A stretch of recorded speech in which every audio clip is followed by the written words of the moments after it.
What have you found? And also, do buy the books. There may be teachings in them. I talked to the entity you told me about. Her name is Niha, and she's a novelty dice maker. A novelty dice maker? Her eyes widen. Now spit it out. Why does she need the dice? For some kind of sorcery? Sometimes they use the ankle bones for sheep.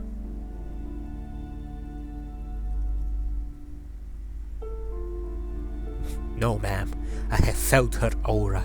She's not the one to blame for this curse. She looks perplexed. I don't understand. If it's not her, then where is the source of the doom? How did she explain the curse? Before you say anything, ask yourself, is the woman really able to withstand the truth? The narrative she built herself, it does need tearing down. She's squeezing on the pendant too tight, a drop of blood in her palm. Just don't say you don't have any answers yet. The uncertainty is killing her. To hell with it! Perchance you ought to just lie, sire. You've come this far. You know how to end it. There's an entity behind the entity.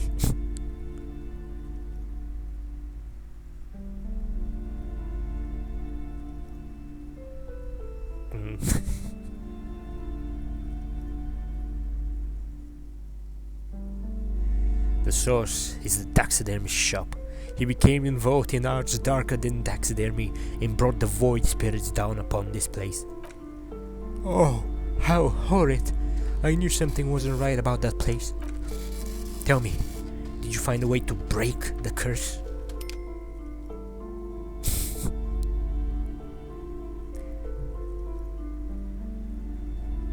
Yes, I called upon the spirit of Guillaume le Million to banish the curse in a flash of disco brilliance. Guillaume le Million? The singer who made that awful face? Well, I do see the resemblance. She looks at you with sudden admiration. All that matters is that the energies are retreating. I can already feel the curse lifting. It'll be a long time until we are fully free of it, of course, but still. Thank you, officer, truly. You've brought a better psychomenation to this humble bookstore, and that's no small achievement. She so badly wants this to be over, she would have believed anything. It will only last a day or two, a week tops. Then her mood will sour and she will feel the curse again. Alright then. Although that ends well, the then turns to you. Should we return to our ordinary lives? The shop around you feels anciently damp and saturated by the coastal air. The books are rotting. A great cold lives here. Lives here? And there, too, 1,200 meters away on the urban coast, the dark shape of a church is reflected on the water, calling. Farewell for now, book peddler. I should probably remove the flashlight. There's something here.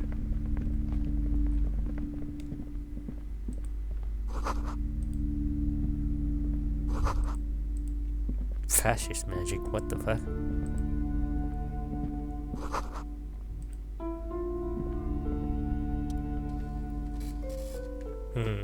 This bookstore is not strictly about crime, romance, and biographies of famous people. There's also a wide range of paranatural literature.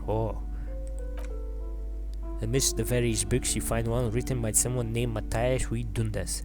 It's about wholeness, unity, balance. These three things are very important to the working class mind. The point of the book, and many others on the shelf, is to give people medicinal advice in situations where they don't have access to paid health services. How does that work? It serves platitudes while also telling everyone that traditional medicine, the kind people don't have access to and which costs more than this book, is garbage and will only give you cancer anyway without even curing your cold or anything.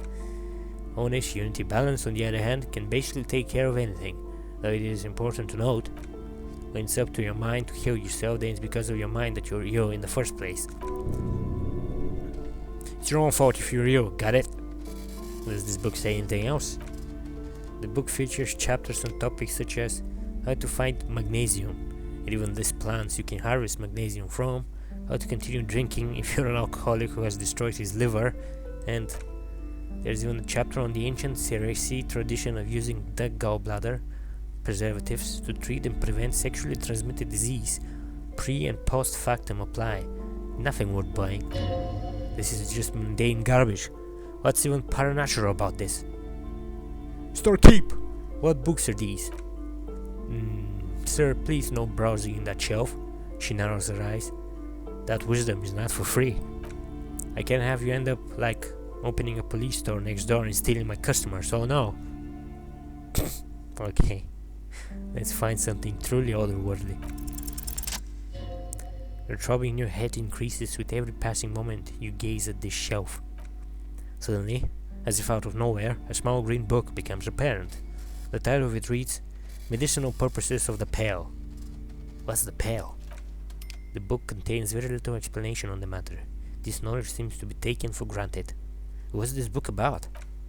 The book contains descriptions of various pseudoscientific therapies, alternative medicines, and folk remedies involving the pale, also known as le territorier.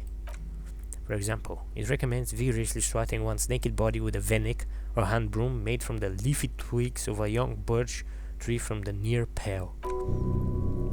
Even better if you can find someone else, preferably a large man dressed in nothing but a towel, to trash you while you're spread naked and helpless on a ghost lap. Sounds invigorating. It is, and good for the circulation too. What else? It also recommends consuming distilled spirits like vodka or whiskey that have been aged in the pail. Readers are instructed to cover these jars in a shower hole just inside the pail and leave them there for 30 to 60 days, depending on the potency desired. And what does this pale-aged liquor do? Among other benefits, it is alleged to restore a damaged liver to perfect health. That seems improbable. I should probably get my hands on some of that. What else is in there? For general health and well-being, readers are encouraged to take regular strolls through the pale. Through a sidebar cautioned readers to limit each stroll to less than an hour. This stroll promises to cleanse the mind of worries and the body of toxins, especially if the perambulator performs this ritual in the nude. Nudity figures prominently in a number of these prescriptions.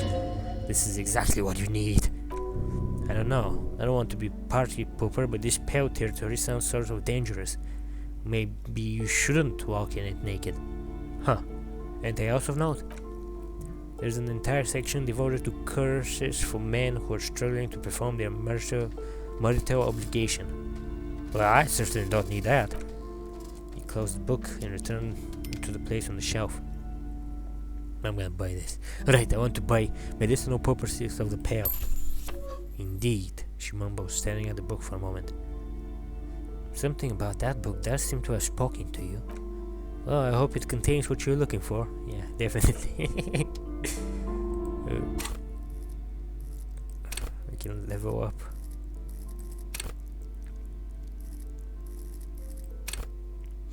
Maybe I should get some endurance.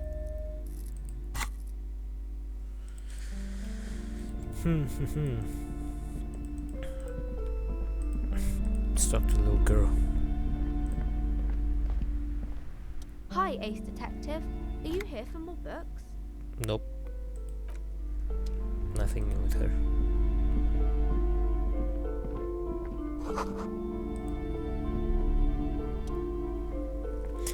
The display racks is brimming with worn paperback features and an extremely muscular, sword-wielding barbarian on the cover. Nearly all the titles contain the word Hiamdao somewhere. This is entirely completely you.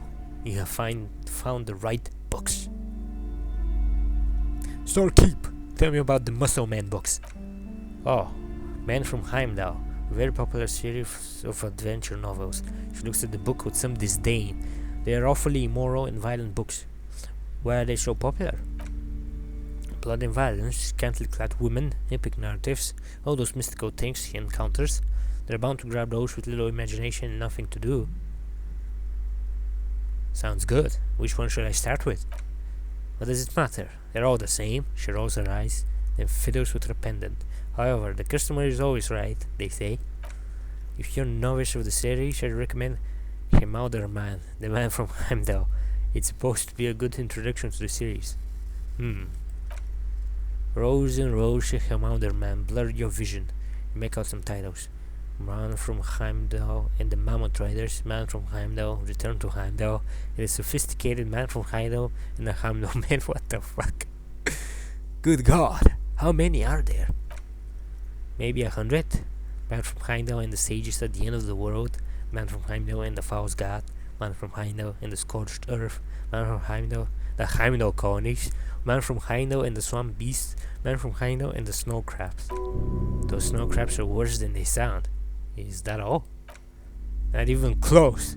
Man from Heimdall in hell, Man from Heimdall in the forest of slaves, Man from Heimdall under the lake, Man from Heimdall, Heimdall burning. There's even the Trials of Death, a pastoral combat game book set in the world of Heimdall Man, and so much more. A twinge on the back of your head makes you flinch. Your eyes start twitching. Oh! Your hand reaches towards a book with glossy cover art of the very muscular Man from Heimdall in chains. Nearly in front of a staircase leading to a throne, a woman sits on the throne, leering at the man. She's laughing at him, belittling him. Between the throne and the Heimdall man lies a bonfire, casting shadows on the wall. The shadow of the woman's headdress looks like a pair of devil horns. The title reads, Man from Heimdall and the Devil Woman. Stop giving this book his messages. Aren't all women devil women? Especially those luring types who seem to wear nothing but an armored bikini. There's also some sort of a snake lizard beast slithering around her abdomen chest shoulder region. Symbolic of vice and sin. Display rack before you, burdens under piles, man. Of Heimdall, Jesus. Let's go with Man from Heimdall and the Devil's Woman. She nudges her glasses. It is a bestseller for a reason. Sure. Alright, bought some books. Get the fuck out of here.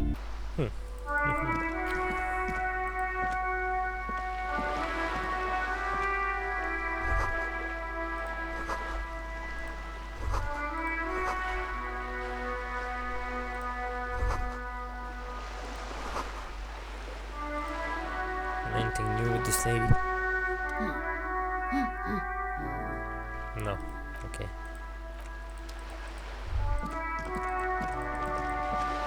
What was this?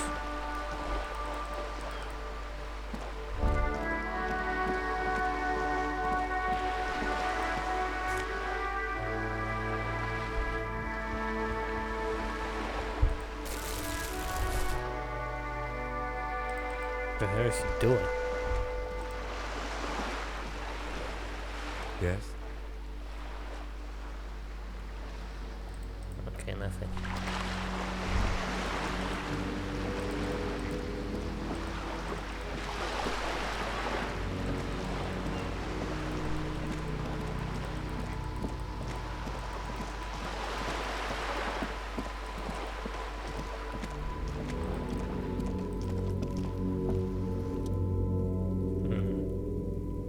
No.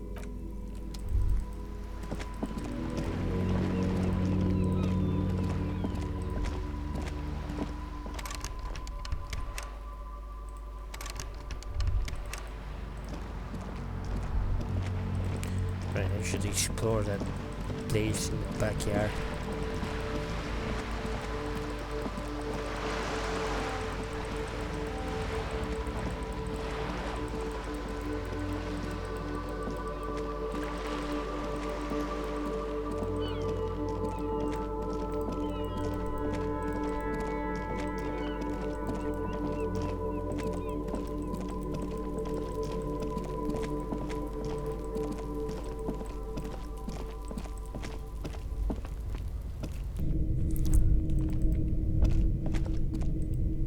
Oh.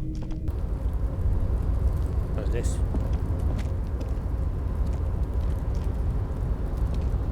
Okay. What the hell is it doing?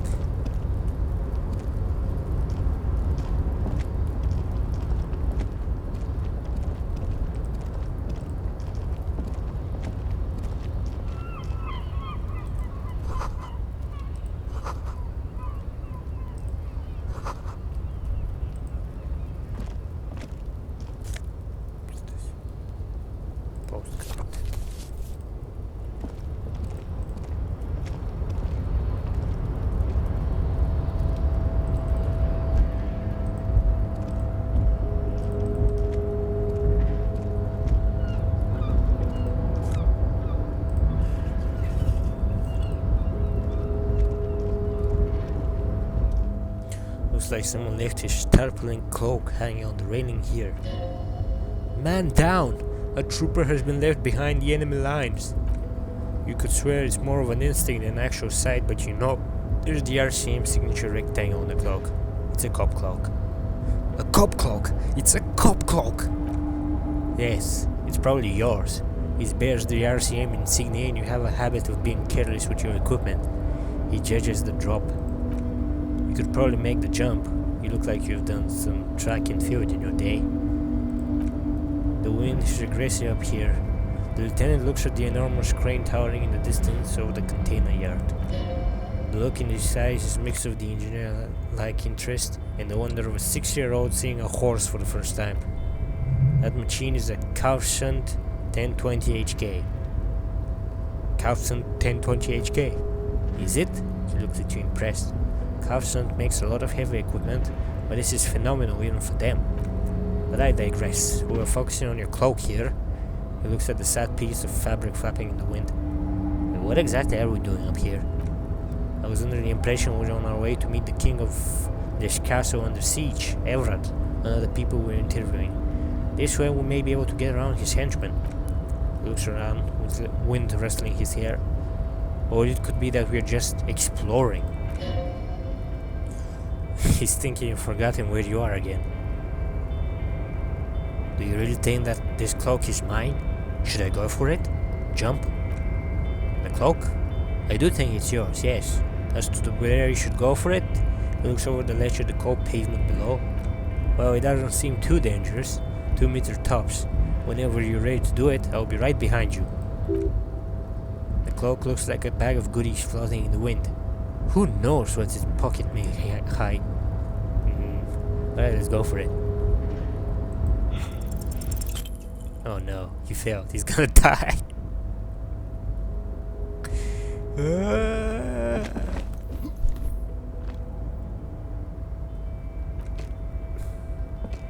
Holy wow, that's high. Doesn't seem dangerous. The lieutenant must be crazy to suggest that. This is certain death. Vertigo almost pushes you over the edge. Oh shit, you could have died there. Shit. I'm failing you this. This wasn't part of our deal. Oh my god. I got you. Breton. Let me just adjust your breathing a little bit. Isn't that better? God, no, I can't breathe at all. Stop doing this to me, necktie. You were supposed to be a friend. Hey, what's happening? You okay? He sounds genuinely worried. I'm alright, Kimai. I can't breathe. Shakes you gently by the shoulder. It's okay, you're just having a little panic attack. Try to breathe as slowly as you can, alright? The necktie lets go a little. Its vicious grip easing around your neck. Colors return to the world around you. Thanks. I think it's working. Good. We can always come back when you're feeling better. It's just a cloak after all. He looks around. Oh man. Yeah, not right now. Yeah. Get his morale up. Oh, what's this? Is this cash?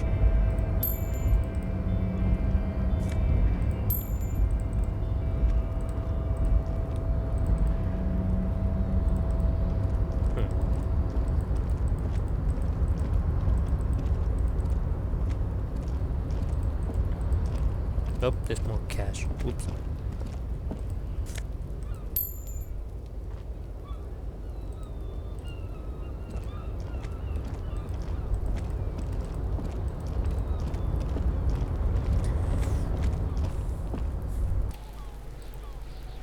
Stop that kid. Kuno, the pig's getting pretty close to me. Come to snuff my shit out, I think. Looks like it's time for me to go, Kuno. Pig's come to take me in. She means it. The fear is real. Just want to ask you some questions. I'm going away for a long, long time, Kuno. Going away for life. What's going on there? Fuck are you trying to pull, pig? Child, converse with me. What are those strange words you use, girl? I come from the woods, Kutavitu. You don't want to go there with me. You don't want to see what I've seen. traumatising here! Get the fuck out of here!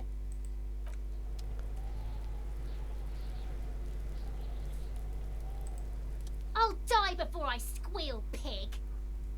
Child, converse with me. Murder was the case they gave me. Let's try again. I'll die before I squeal, pig. You there, behind the fence. You don't want to fuck with me. I got my hands bloody. I'm not here, pig. You're not seeing this. You can still see the top of her head from behind the fence. Okay. She doesn't want to talk, huh?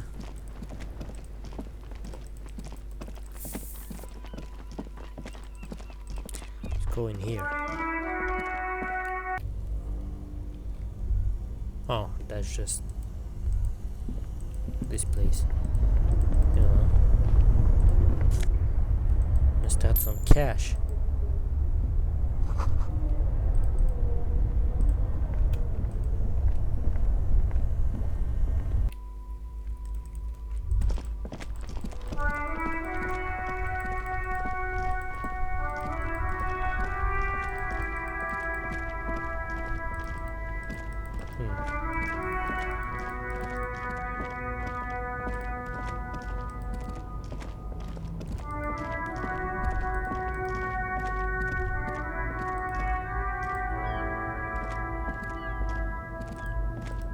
What's this?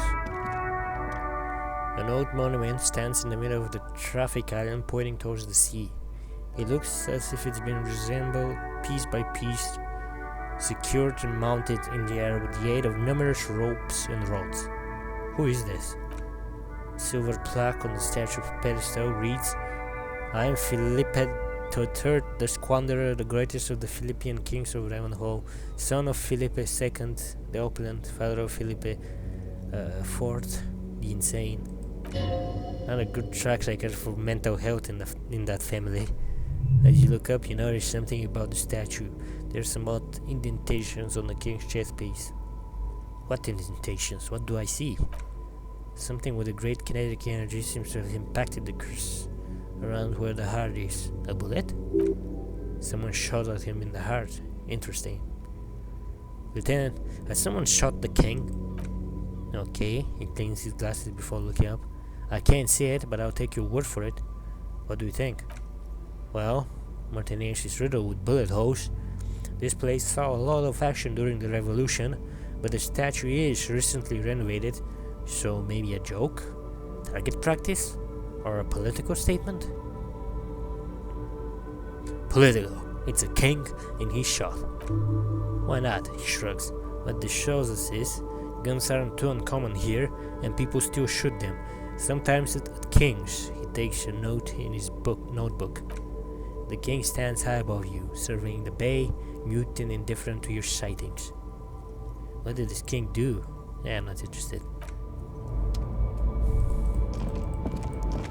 Oh. Loot. Steal the cash.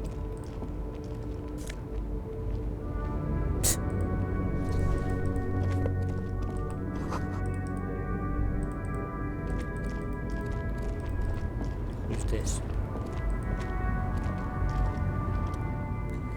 The small, wrinkled woman does not greet you. She nods along to something on her radio. The photograph is clutched in her hands, and there is a warm smile on her face. The photo, an amber type from the turn of the century, as golden as her smile. It's the warmth of a winter's night's fire. Maybe she could give you comfort and shelter, some cigarettes and food money. Maybe she's your grandma? Nothing. Her smile just keeps widening. Her hair is grey like lead. No, this one is a monster in disguise. If you want her attention, you may need to be more forceful. Where am I? Who are you? Like a magician recalling a subject from hypnosis, you've jolted her back to reality. The smile on her face has disappeared, replaced by the worry aspect of a cornered beast. I was actually hoping you could tell me that. Never mind. I remember now. I'm still stuck in the traffic jam. In the 50s. Wait, not so bad about the 50s. The men have small jaws, and everything is made out of plastic. Why do you need plastic when you can make the world out of amber? When else would you be then? Back in Methke, during the time of the revolution, the sidewalks and coffees are filled with young people. I was on my way to see a new Boydero picture starring Gabriel Buenguerro. Until you come along, that is. Who's Gabriel Buenguerro? This is Gabriel Buenguerro. She shows you the photograph in the lavish amber frame. A strikingly handsome man looks straight at you, his head crowned with a wide brim hat. His hair is dark as an oil slick, and his jaw is the most perfectly chiseled thing you ever seen. This man's got a hold over her. Even 50 years later, you can feel it. He was the biggest star of his day. Girls used to faint in the aisles of the cinema whenever he came on the screen, and schoolboys used to memorize all his lines. She leans back, savoring the world she's conjuring up. In all likelihood, it's a world that's only ever existed in her mind. So I take it you were in Meshkla when you were young. Someone was. She nods as though her meaning were perfectly clear. Someone? These not your memories? They are someone's memories, boy. What difference does it make if it's me or not? They are beautiful. That is all that matters, beautiful and true. And they will win. They are coming for this, you know. All of this. Of what? The world? The present? She seems to derive some bitter pleasure from this strange thought, as if the past will one day wipe the present away, like a tidal wave approaching. Sorry to interrupt your dreaming, ma'am. I wasn't dreaming. I was there, low man. It was early spring, and the man behind the black sun had just come out. The posters were 20 meters tall. Everything was golden. Her eyes narrow and she appears to take your measure. While you people were tearing each other apart over your petty little revolution. In Methke, it was a golden age. The Republic of Meshka is a massive confederation on the Isola of Mundi, the world's largest state by territory. It's a petrostate, a constitutional monarchy, and as of recently an outcast due to its tilt to the far right. Right, I have some other questions for you. Police questions. Why not, Herife? It's not like I have anything better to do in this hellhole. She settles back against the railing of her motor lorry. Behind her, mountains of memorabilia, photos, and knickknacks line the dashboard. There's something off about this woman. Tell her to show you the soles of her boots. Maybe she was at the hanging, somehow. But what are you holding? Diamonds? Diamonds? Really? Of course not, she says, grinning. But wouldn't it be marvelous if it was? Okay, but what are you really holding? She shrugs. Whatever stupid thing they put in the lorry, I imagine. So you don't know what you're holding in your own lorry? I quit concerning myself with that long time ago. She smiles, a careless smile. Besides, I don't drive the lorry for the cargo, if you know what I mean. She says that if something narcotic is the real reason. Wait, you get high off driving a lorry? Oh, it's so much more than high where I go, X-ray. It's low, I go to the bottom. She closes her eyes in reverie. Yeah, it's definitely some kick, some terrible kick in the dark, a sleep kick. Perhaps you can find out later. What if the cargo is contraband? Then it's contraband, lawman. What? Do you want to take an old woman in? Be my guest. Lock me away like Bad Hand Herman Judo. What the hell? Bad Hand Herman Gildo's bad hand strangled 300 people. What can I say? Some people just really like strangling people. Still don't really understand this whole boudoir Gabriel Buenguerro thing. Of course not. To truly understand the boudoir, you need to listen to On the Western Plain. A boudoir, bouillai for short, is a cowherder from upstream Magritte. Pretty sure I'm not saying it right. The great steppes of northern Meshka. He's a rugged individualist and explorer. Okay, what's that? It's an old ballad about a young girl who falls in love with a daring Bordeiro. He promises to marry her as soon as he returns from the Western Plains. I'm guessing that doesn't happen? Of course not. The Bordeiro returns from the Western Plain a changed man, One night, as he and his beloved are out walking along the river Magritte, she pleads with him to give up his riding and settle down. In the background, you can hear the orchestra swells as the screen fills with the maiden's imploring eyes. I think I see where this is going. So the Buduero strangles his beloved and throws her body in the Magritte. Then he rides off, because the Western Plain is calling to him. That's not where I thought I was going. You have to understand, a true Buduero needs a whole horizon to himself. He can't be tied down by a man or woman. His beloved was selfish. She didn't know what it meant to love a Buduero, so he strangled her? What the hell? What if to truly love a Buduero is to float lifeless downstream? Before I came, you seemed away. She's just a distracted old woman. We should maybe let her get back to her things, so he doesn't think she's the smuggler. You hear that, low man? I don't think your partner likes you spending too much time with me. Wait, why is that, Lieutenant? Nothing. I just don't think she's connected to anything. He doesn't want your frail mind caught up in something here.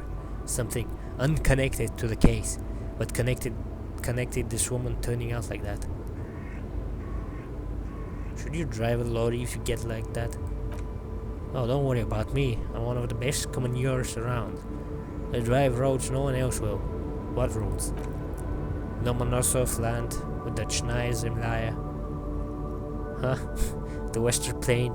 She nods and closes her eyes again, letting her mind submerge. A terrible cold comes over her, rattling her teeth as she stares inward. The Transcalcan Magistral, U41A, as the Estradas do Mirador, are the good ones, deep trenches. Where the bluebirds fly, she opens her eyes again and shudders. I'm something of an expert in blacking out. You should take better care of yourself.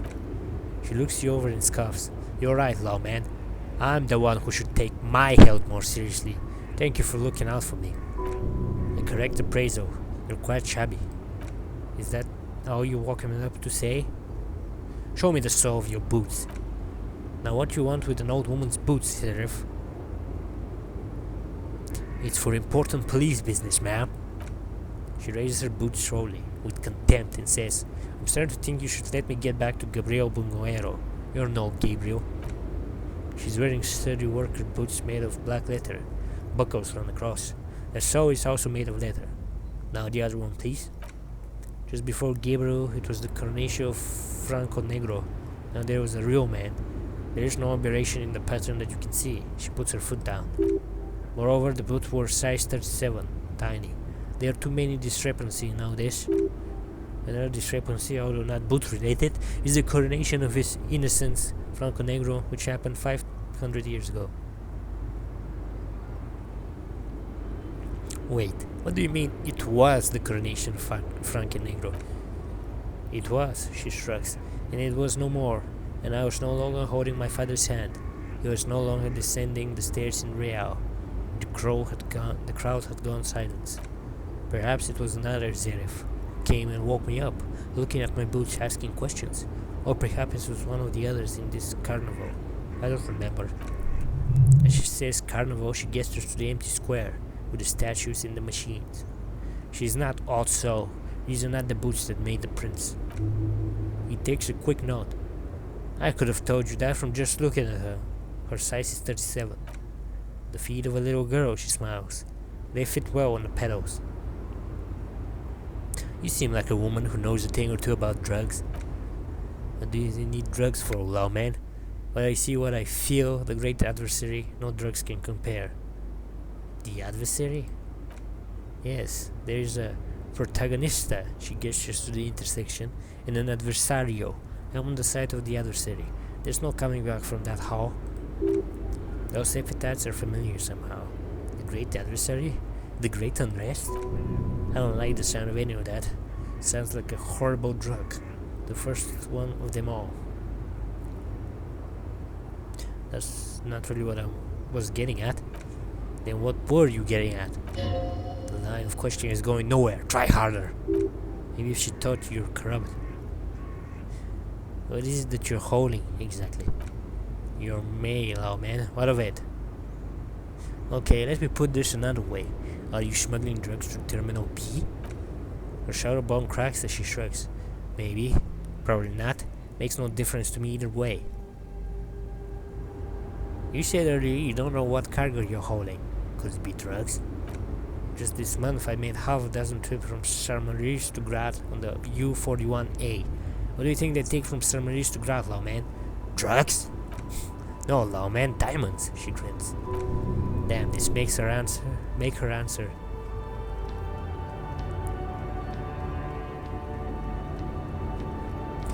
Are you making fun of me right now? You better start complaining. We'll never make fun of real lawmen, Zerif. Ma'am, you're not responsible for what the client puts in your lorry as long as the seals are not open. We officers know that. He gives you a stern look. Lay off her. I didn't ask about diamonds, did I? I don't care about that. Diamonds are good for you, lawman. You should try them sometimes. Make yourself pretty like Eva de Choras. If you had to guess, who do you think is smuggling drugs around here? Easy. It's the skinny man who thinks he's a poet. Never trust a poet. She squints across the square. Also, he's the only one I can see from here. That's correct. There's no visibility of any of the others. Okay, if you're not involved with the drug trafficking, then why are you still waiting here? Where do you want me to go? This isn't so bad. I can listen to music or the seagulls. Look at all the colors and the features of this world. It's a good palate cleanser, this jamboree. Or I can just relax and let my man carry me back where it will, to the Great Plains. I think we're done here, no? He closes his notebook to stress it. Yeah, thank you for now. Yes, go. Enough jamborees. I need to get back to Mesqua. Her voice trails off. Hey.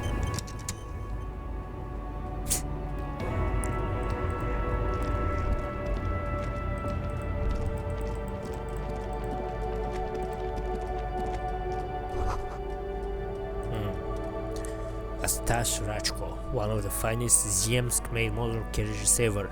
An oldie but a goatee. Who drives these? Not many people outside of Grat and Ravenhall West too, it appears. Bulky frame, heavy, hardy, looks like a tractor. Hold up, is this a tractor? Yes, built like a tractor and used as one too in the Ziemsk countryside.